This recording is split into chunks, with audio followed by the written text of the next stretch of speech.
कि राम की जानने की क्या ज़रूरत है, भगवान को जानने की क्या ज़रूरत है। अजीबोगरीब बात मंच पर से होता है और वो भी कबीर पंथ के लोग ही कहते हैं ऐसे बात है कि भगवान की जानने की क्या ज़रूरत है, राम को जानने की क्या ज़रूरत है। विचार करना चाहिए। जो आदमी सीमा को नहीं, असीम को नहीं जानेगा वो सीम को कैसे जानेगा। जो आदमी अटल को नहीं जानेगा वो चल को कैसे जानेगा।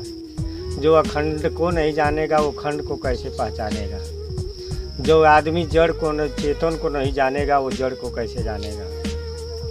जो संसार का सबसे गणमान्य चीज़ है, मूल्यवान चीज़ है, हम उसको ही न जाने तो और चीज़ों को हम कैसे जानेंगे। इस बात को सदगुरु कबीर साहब कहते हैं कि राम नाम निज जान के छाड़ दे वस्तु खोट। कहते हैं कि राम नाम निज को जान लो, बाकी संसार की जितनी खोट वस्तु है उसे छोड़ दो।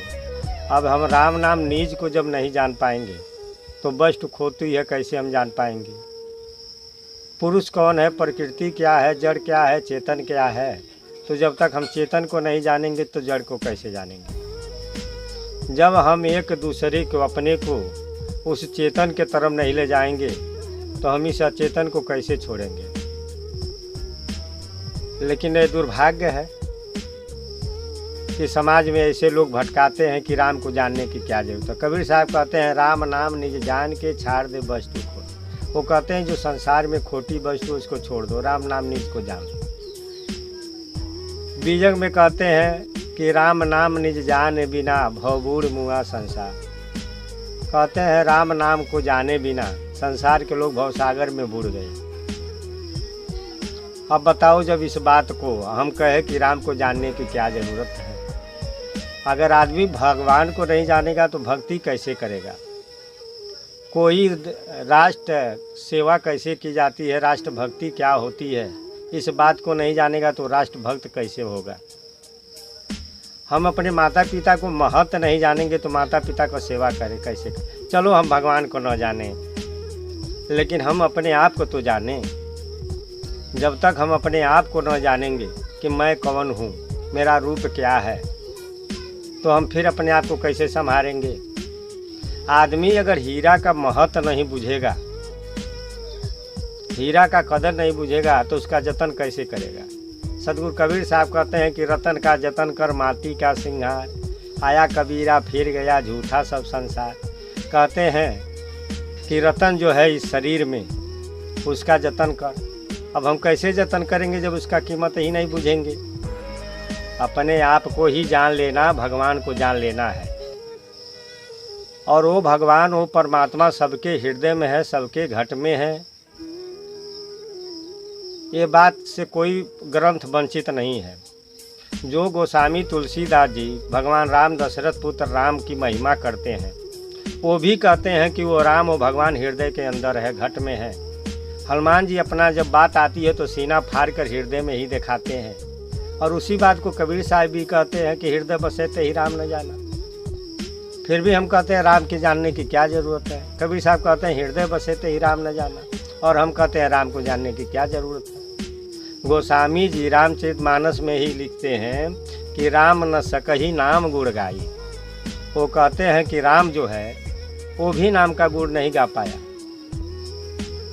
वो ये तो अपने आप को तो कहते नहीं है, वो भी कहते हैं कि राम न सकही नाम गुण गाई।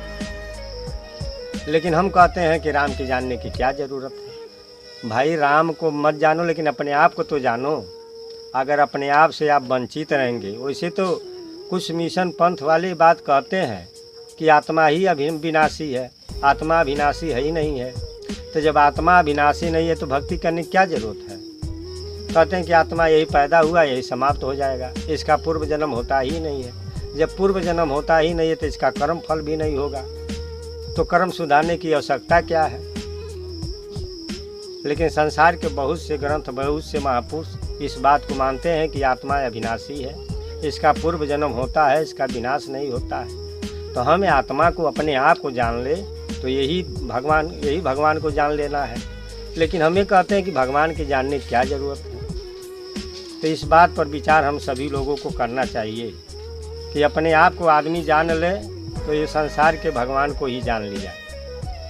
सदगुरु कबीर साहब एक भजन में लिखते हैं कि केहर सुत एक लाए गरेड़िया, पाल पोस के कीन से आना, खात पियत चरत यजन संग आपन मरम अपना ही नहीं जाना, अब बिन सतगुरु नर भरम भुलाना। कहते हैं कि बिना सतगुरु के नर इस संसार में भरम में भटक रहा है।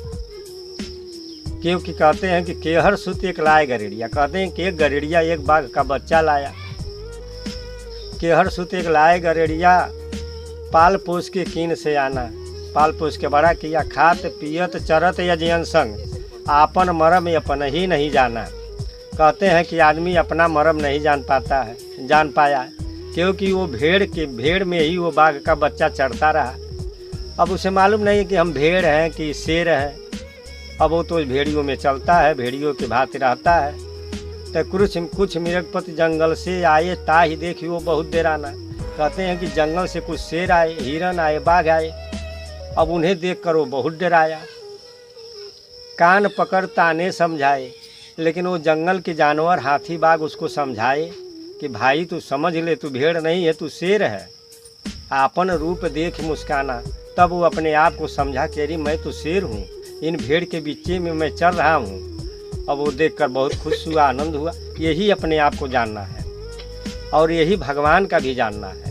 ये वंचित नहीं है कि इस बात को गोस्वामी जी नहीं कहते हैं, सूरदास नहीं कहते हैं, कबीर नहीं कहते हैं, कराद नहीं कहते हैं, कबीर नहीं कहते हैं। इस बात को सभी लोग कहते हैं कि जो शक्तिशाली है, जो महान है, जो तेजवान है, वो सबके हृदय में रहता है। जाहि नाम से राम सिया भय, मदन साहब कहते हैं उसी नाम से तो राम का भी नाम रखा गया, उसी से तो कृष्ण का नाम रखा गया। ये सब लोग उसी से है, सबके अंदर वही आत्मा, वही परमात्मा विराजमान है। इसलिए इन लोगों का भी आदर सम्मान हम लोग करते हैं और मानते भी हैं। अच्छा गुण किए, और ये सब भी उन्हीं के अंश है जो हम लोग हैं। और हम आसानी से कहते हैं राम को जानने की क्या ज़रूरत है। भाई जब तक हम राम को नहीं जानेंगे, अपने आप को नहीं जानेंगे, तब तक हम इस संसार में कैसे अपना फर्ज, अपना कर्म करेंगे।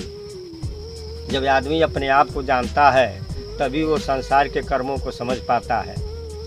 एक रोचक बात है कि एक बार जनक राजा के दरबार में सभा लगा था और उस सभा में ये प्रश्न रखा था कि आप ये बताइए कि संसार में वो कौन सी वस्तु है जो सबसे झीन है, वो झीन से झीन है, और उस वस्तु को में इतनी शक्ति है कि संसार के सभी शक्तियों से बड़ा है, उसके समान कोई शक्तिशाली नहीं है।